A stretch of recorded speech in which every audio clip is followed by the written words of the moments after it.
तबाही की ऐसी तस्वीर आपने नहीं देखी होगी जो तस्वीर मैं आपको तबाही की बताने जा रहा हूं। मैं इस समय मानसर रोड पर मौजूद हूं और मानसर से लगभग 2 किलोमीटर की दूरी पर इस समय मैं मौजूद हूं और आपको मानसर रोड की स्थिति आपको बताना चाहता हूं। इतनी भयावह स्थिति है, इतनी खराब स्थिति है कि यहां पर अब इस रोड पर चलना खतरे से खाली नहीं है।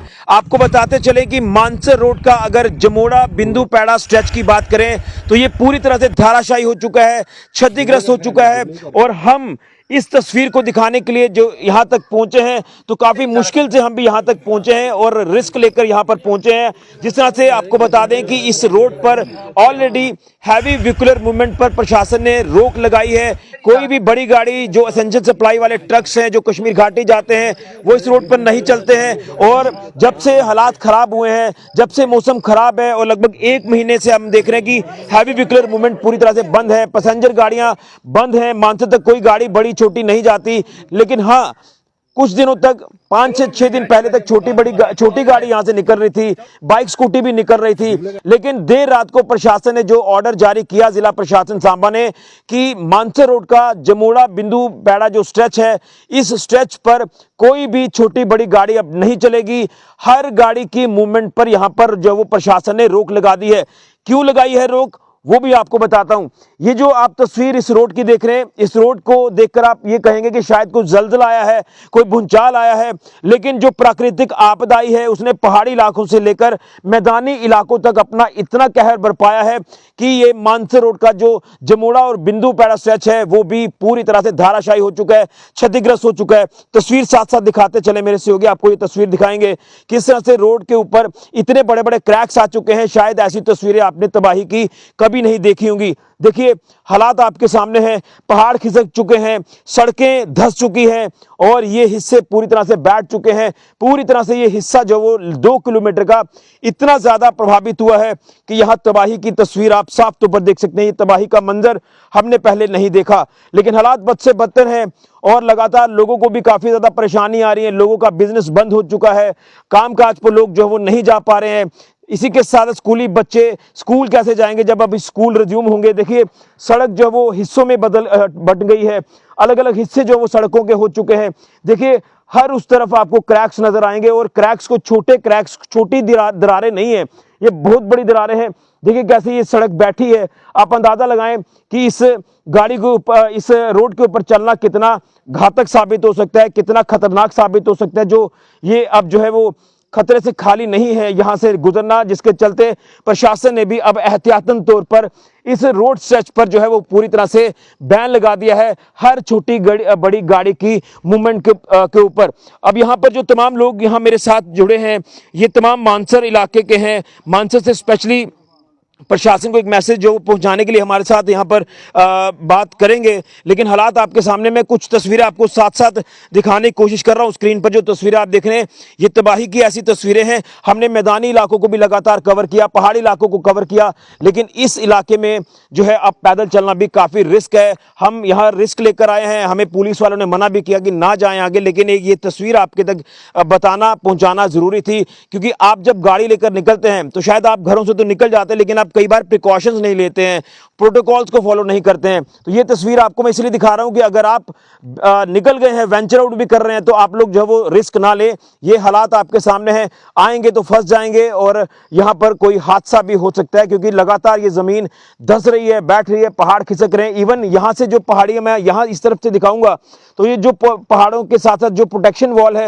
वो भी फट चुकी है, पूरी तरह से बड़ी बड़ी दरारें आई हैं। तो लोगों से जानने की कोशिश करते हैं कि क्या कुछ प्रशासन को एक मैसेज जो वो रहेगा। अभी जी है मानसर से, उनके तमाम साथी यहाँ पर अपनी बात जो हमारे माध्यम से प्रशासन तक जरूर पहुंचाएंगे। अमित जी क्या कहेंगे? मैंने शुरुआत में कहा कि जलजला ऐसा लग रहा है कि आया है, यहाँ भूचाल आया है, जो प्राकृतिक आपदा आई है, बाढ़ बारिश जिसने पहाड़ों से लेकर मैदानी इलाकों में अपना असर डाला है। लेकिन तबाही की ऐसी तस्वीरें हमने पहाड़ी इलाकों में बड़ी रेयर देखी है। लेकिन ये तो हालात बद से बदतर है कि जो जमोड़ा और बिंदु पैड़ा जो स्ट्रेच है ये खतरे का स्ट्रेच बन गया है और यहाँ पर इसीलिए प्रशासन ने हर गाड़ी की मूवमेंट पर रोक लगाई। क्या कुछ कहेंगे?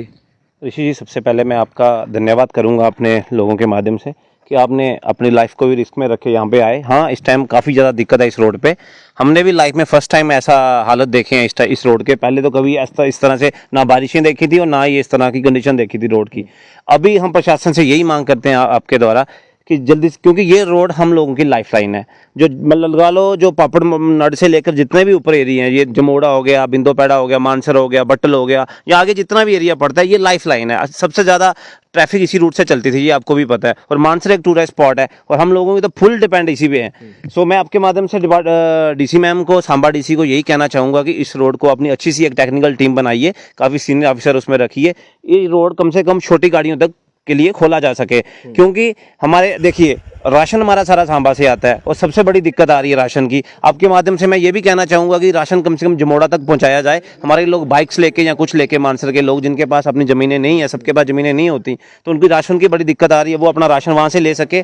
दूसरे नंबर, हमारे बच्चे जो स्कूल जाते हैं, स्टूडेंट्स जो स्कूल जाते हैं, उनके लिए जो कॉलेज सांबा जा रहे हैं, उनके लिए बिल्कुल ज़ीरो हो गया, क्योंकि कॉलेज तो खुल जाने हैं।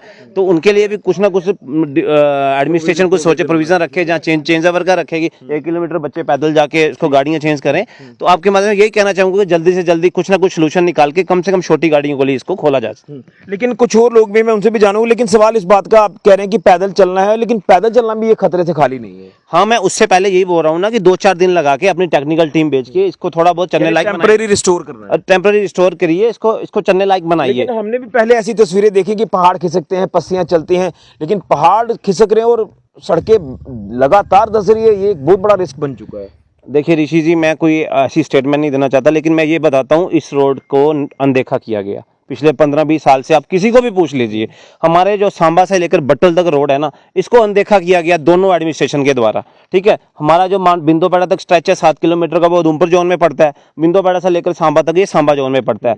लेकिन जगह बैठ रही है ना, ये पानी की वजह से बैठ रही है, क्योंकि बीच में रेड़े पहले इसको क्रैक्स आए थे। कम से कम इसकी रिपेयरिंग, हर साल इसकी रिपेयरिंग चाहिए थी। वो पानी बीच में दसा, ये रोड बैठ रहा है, ये दिक्कत आ रही है। चलो, हम इन चीजों को छोड़ के हम यही प्रशासन से कहेंगे कि कहीं ना कहीं इसको टेम्पररी स्टोर किया जाए। बिल्कुल, कुछ और भी लोग हैं। भैया, नाम क्या है आपका और इस हालात को किस तरह से आप देख रहे हैं? ये ऐसा लग रहा है कि आपका पूरा लिंक जो वो शहरों से कट चुका है और ये टूरिस्ट स्पॉट की तरफ जाने वाली मानसर सबसे जम्मू का विश्व प्रसिद्ध पर्यटक स्थल है, वहां तक पहुंचना कोई खतरे से खाली नहीं जो हालात इस रूट के बने हुए हैं। ऋषि जी, शुक्रिया आप जहां आए और हमारी सुध ली आप लोगों ने। हाँ, मैं व्यापार मंडल का उप प्रधान विनोद कुमार शर्मा मानसर से बिलोंग करता हूं। सर, बात ये है कि ये जो तराई मची हुई है कुदरत की, ये पूरे JNK में मची हुई है, लेकिन हम सबसे ज़्यादा असर जो पड़ा हुआ है ना, वो जम्मू में ही पड़ा है। और हमारे ये थोड़ा सा स्ट्रेच है 2 किलोमीटर का, जमोड़ा से लेकर बिंदोपेड़ा। ये जो स्ट्रेच है, यहाँ इतनी ऐसे लगता है कि जलजला आया हुआ है, पूरा का पूरा रोड बैठ गया है। लेकिन बैठा किसकी वजह से है, ये हमें अब तक नहीं पता है, क्योंकि ये कुदरत का कहर है। अब DC सांबा से हम एक्सपेक्ट करते हैं या उनको मानते हैं कि इस रोड की सुध ली जाए और देखा जाए, क्योंकि जितने भी ये लड़के आए हुए हैं सारे के सारे दुकानदार हैं, कोई होटल, कोई कुछ करता है, कोई रेडी करता है, सारे के सारे ये रीढ़ की हड्डी है, मानसर का रीढ़ की हड्डी है। सांबा टू बट्टल ये रोड है, हमारी रीढ़ की हड्डी है। डिपार्टमेंट ने कभी देखा ही नहीं है इसको। 8-10 साल से इसकी अगर नालियाँ जहाँ इसकी रिपेयरिंग की होती तो आज ये हालात नहीं बनते। शुक्रिया जी। बिल्कुल सही कहा, लेकिन प्रकृति के आगे किसी की नहीं चलेगी, यानी कुदरत का कहर है, ये किसी को पूछकर नहीं आएगा। लेकिन अब जब हालात इतने ज़्यादा बद से बदतर हैं, प्रशासन एक तरफ रेस्टोरेशन का कार्य लगातार कर रहा है, लेकिन प्रशासन के लिए चुनौती लगातार हर एक इलाके में बनी हुई है। भैया, इन शॉर्ट में बताएंगे क्या कहना चाहते हैं, क्योंकि हालात बहुत ज़्यादा ख़राब हैं। ऋषि जी, आपका बहुत बहुत धन्यवाद कि जो आप इतना रिस्क लेके आप हमारे पास आए हैं। मैं अपनी इंट्रोडक्शन देना चाहता हूँ। मैं ऑनरी कैप्टन विनोद शर्मा, सही सब मानसर निवासी है जो मेरे साथ आए हुए। इनका जो भी कारोबार है पूरा इसी रोड के ऊपर डिपेंड है। किसी ने लोन रखा है 10 लाख, किसी ने 20 लाख, किसी ने 40 लाख। इनको हर महीने MI किसी को 20,000, किसी को 30,000 भरनी पड़ती है। ये बेचारे कहाँ से भरेंगे? मैं एडमिनिस्ट्रेशन से ये अपील करता हूँ कि इनको 2-4 महीने की बीच में स्टे दिया जाए, 4-5 महीने के बाद इनका द्वारा जो इनकी EMI है वो भर सकें, ताकि ये भी अपने परिवार का गुजारा कर सकें। और इस रोड को हमेशा, अभी तो चलो कुदरती आपदा है, इससे पहले भी इस रोड को अनदेखा किया गया है। अगर इस रोड की सुध 3 या 4 साल पहले ली जाती, नालियाँ निकाली जाती जैसे हमारे भाई ने बताया है, तो आज ये आपदा ना आती। यानी ऊपर से पहाड़ों का पानी नहीं अंदर घुस रहा है, बिल्कुल बिल्कुल बढ़ रहा है जमीन में। बिल्कुल बढ़ रहा है, क्योंकि जो ड्रेन है, नाली है, बिल्कुल बंद है। जो भी पानी पहाड़ से आता है पूरा रोड के ऊपर से जाता है। जब पानी रोड के ऊपर से जाता है तो जहाँ गड्ढा होता है, गड्ढे में पानी घुस जाता है, तो पूरा स्लाइड चला जाता है। बाकी मैं यही एडमिनिस्ट्रेशन से यही कहना चाहता हूँ, जैसे हमारा कोई इधर बजाय ऐसा भगवान करे ना, कोई बीमार हो जाता है तो हॉस्पिटल सांबा जाना पड़ता है, तो मेटाडोरें उधर से, चलो पूरा तो नहीं, लेकिन मेटाडोरें जो छोटी गाड़ी है वो चलाएं ताकि किसी को कोई प्रॉब्लम ना आए, ताकि वो अपना इलाज सफिशिएंट कर सके। बिल्कुल, तो ये लोगों ने अपनी बात प्रशासन तक भी पहुंचाई है और इस समय हालात ये हैं कि ये जो मानसर रोड है, जो कि लाइफलाइन माना जाता है, देश के अलग अलग हिस्सों से एसेंशियल सप्लाई जो कश्मीर घाटी जाती है वो यहीं से गुजरती है। पैसेंजर गाड़ियां जो उधमपुर कश्मीर जाती हैं वो भी यहाँ से गुजरती हैं, छोटी बड़ी गाड़ी यहीं से गुजरती है। और मानसर हमारा जो एक फेमस पर्यटक स्थल है जम्मू संभाग का, तो वहाँ पर भी अब टूरिस्ट का फुटफॉल कम हुआ है, क्योंकि एक तो प्राकृतिक आपदा से हर एक इलाका प्रभावित है, और दूसरा ये कि अब जब गाड़ियां ही यहाँ नहीं चल रही हैं तो पूरी तरह से सिस्टम जो है वो पटरी से उतर गया है। लेकिन ये जलजला, ये जो तबाही का मंजर है, ये इतना ज़्यादा है कि फाइनली प्रशासन को एहतियातन तौर पर इस रोड को अब बंद करना पड़ा है, क्योंकि यहाँ पर अब छोटी गाड़ी क्या, बड़ी गाड़ी क्या, कोई गाड़ी यहाँ से नहीं निकल सकती है। पहले तो यहाँ पर छोटी बड़ी गाड़ी निकल रही थी, खासतौर पर जो 4 व्हीलर जो कार आपकी है या फिर बाइक स्कूटी है वो तो निकल रही थी, लेकिन अब जब लगातार दरारें बढ़ती जा रही हैं, लगातार क्रैक्स यहाँ पर बढ़ते जा रहे हैं, तो प्रशासन ने अब एहतियातन तौर पर इस स्ट्रेच के ऊपर, जमोड़ा बिंदु पैड़ा स्ट्रेच पर पूरी तरह से रोक लगा दी है, प्रतिबंध लगा दिया कि कोई भी गाड़ी यहाँ से मूव नहीं करेगी। और पैदल चलना भी एक बहुत बड़ा रिस्क है, खतरा है। हालांकि हम रिस्क लेकर आए हैं, लेकिन पब्लिक तक ये चीज़ें पहुंचाना बहुत ज़रूरी है कि जो लोग मानसर रोड पर सफ़र कर रहे हैं वो इस वीडियो को ज़रूर देखें। और हम प्रशासन से अपील कर रहे हैं कि फौरी तौर पर कोई कदम उठाकर इसका जो टेम्परेरी रेस्टोरेशन है वो किया जाए, क्योंकि स्कूल भी खुलेंगे, लोगों ने अपने दफ्तरों पर कामकाज के लिए भी जाना है, दुकानें लगातार प्रभावित हो रही हैं, बिजनेस पूरी तरह से ठप हो रहा है। लेकिन स्थिति आपके सामने है कि ये स्ट्रेच प्रशासन ने फौरी तौर पर ही कल ऑर्डर निकालकर इस स्ट्रेच पर हर गाड़ी की मूवमेंट को बंद कर दिया, लेकिन लोगों को भी काफी ज्यादा सफर होना पड़ रहा है। लेकिन प्राकृतिक आपदा जो आई है इसने हर तरफ तबाही मचाई है। तो मेरी अपील है कि कोई ना कोई फौरी तौर पर संज्ञान जरूर लिया जाए। प्रशासन लगातार कार्य करने की कोशिश तो कर रहा है, लेकिन चैलेंजेस भी प्रशासन के लिए काफी ज्यादा है। फिलहाल ऋषि खजुरिया, जेके मीडिया के लिए।